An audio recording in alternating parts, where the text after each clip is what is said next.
guys! So as I promised, i-update ko kayo sa aking K1 visas. And ngayon guys, i-share ko na lang sa inyo is nung dumating kami dito sa US, sa LAX kami. And then, yung dala-dala kong requirements was the yellow packet from the immigration from the Philippines. So, andun lahat yung requirements, lahat ng mga inasikaso kong requirements, doon nila nilagay. And also I think the medical also was inside. So, inside ba? Basta di ko na masyado maalala. Pero yung yellow packet, very important yun. And since may anak na kami, yung officer, tinanong ko ako yung mother, sabi ko yes. And then they checked her passport, may passport, and the yellow packet. And then that's it. Yun lang yung ginawa namin. As far as I can, yun naalala ko, yun yung ginawa lang namin sa dun sa dumating kami dito. And then, August kami dumating last year. Nagpakasal kami ng fiancé ko October. After that, since nabanggit ko nga na meron kinuha lawyer yung asawa ko, so after namin magpakasal, in-email lang namin sa kanya yung marriage certificate namin, some pictures from the wedding, and then yun mga parang latest na pictures namin na magkasama. Yun, nagpa-add lang siya nun. And then, siya yung nag-asikaso mag-file ng adjustment of status ko dito sa US. So, yun yung kagandahan nung nakakuha kami, may lawyer yung asawa ko. Kasi, as in sila yung nag-aasikaso kami, send lang kami ng mga kailangan requirements, and then sila yung nag-aasikaso ng schedule, appointment, ganyan. Sabi ng lawyer namin, dati daw yung mga clients nila, wala halos interview. Kumbaga, nare-receive na lang daw yung green card, iminimila na lang daw sa bahay, ganyan, after ilang months, minsan.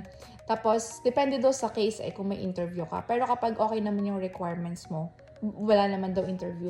Pero since ang dami yung changes na nangyari, so nagkaroon kami ng interview. Pero wala namang problema kasi kompleto naman yung requirements namin. And also, we have a lawyer naman. So, hindi naman kami masyadong nag-worry about the interview. Nagkaroon ng interview was June.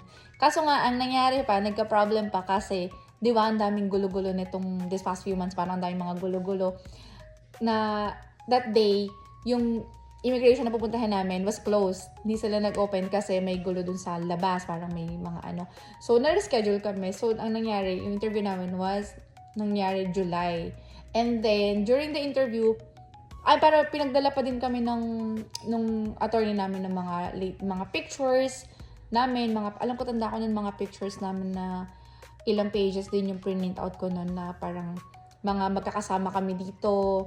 Tapos, gagawin ko kayo ng video guys kasi medyo ang daming questions din during interview, ang dami ding mga tinanong sa amin and may mga requirements din hiningi sa amin nun. So, gawin ko kayo ng separate video for that. And then, after the interview, wala namang, sinabi lang sa amin is kung may kailangan pang requirements, i-email nila or i-email nila kami. So far, hindi naman nila kami hininga ng additional requirements. Wala naman kaming naging problem and everything was okay naman, sabi sa amin nung nag-interview. And yes, right now, I'm just waiting for my green card. That's it. Parang dahil sinabi.